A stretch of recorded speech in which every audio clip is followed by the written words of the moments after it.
কনকনে ঠান্ডায় বেড়েছে শীতজনিত রোগীর সংখ্যা। সবচেয়ে বেশি ভোগান্তিতে শিশু এবং বয়স্করা। এ বিষয়ে আরো জানাতে চুয়াডাঙ্গা থেকে আমাদের সাথে যুক্ত আছেন সহকর্মী মানিক আকবর। মানিক, শীতজনিত রোগের যে রোগীরা তারা হাসপাতালে কতটা ভিড় করছে, হাসপাতালগুলোতে রোগীর চাপ কিরকম? চুয়াডাঙ্গা সদর হাসপাতালে ডায়রিয়া ওয়ার্ডে আসলে রোগীর চাপ বেড়েছে। শিশু ওয়ার্ডেও কিছু রোগী আছে, তবে সেই তুলনায় ডায়রিয়া ওয়ার্ডে রোগীর চাপ বেশি। প্রতিদিনই অন্তত 25 থেকে 35 জন নতুন রোগী এসে হাসপাতালে ভর্তি হচ্ছে। এখনো পর্যন্ত চুয়াডাঙ্গা সদর হাসপাতালে শুধুমাত্র ডায়রিয়া ওয়ার্ডেই 60 জনের বেশি রোগী ভর্তি রয়েছে। তো চিকিৎসকরা বলছেন যে ডায়রিয়ায় আক্রান্ত শীতের প্রকোপের শুরু থেকেই ডায়রিয়া আক্রান্ত রোগীর চাপ বেড়েছে। প্রতিদিনই নতুন নতুন রোগী আসছে। হাসপাতালে দু একদিন চিকিৎসা নেওয়ার পর যারা সুস্থ হয়ে ফিরে যাচ্ছে, কিছু রোগী ফিরে যাচ্ছে ঠিকই, কিন্তু আবারও নতুন রোগী এসে ভর্তি হচ্ছে। যে কারণে চিকিৎসকরা বলছেন এই সময়টা সতর্ক থাকতে হবে, বাইরের কোনো খাবার খাওয়া যাবে না, সবসময় টাটকা খাবার খেতে হবে, শিশুদের প্রতি নজর রাখতে হবে বেশি করে।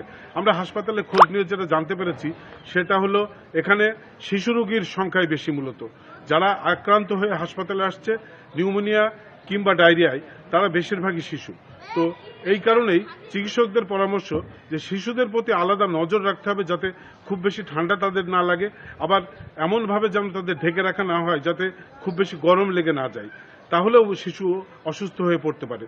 আর অনেকেই যেটা করেন সেটা হচ্ছে দেরি করে চিকিৎসকের কাছে আসেন। তো চিকিৎসকরা বলছেন যে কেউ অসুস্থ হলে খুব দ্রুত তাকে চিকিৎসকের কাছে আনতে হবে এবং পরামর্শ নিতে হবে। খুব বেশি দেরি হওয়ার কারণে অনেক সময় রোগাক্রান্ত শিশু সুস্থ হতে সময় লাগে বেশি।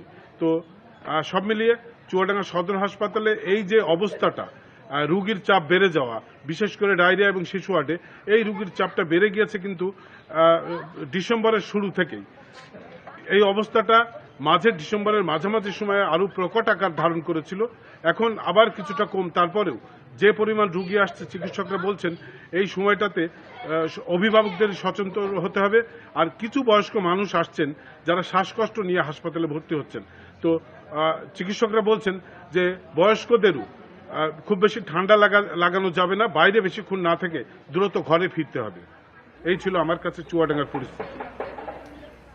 মানিক আকবর জানাচ্ছিলেন চুয়াডাঙ্গা থেকে।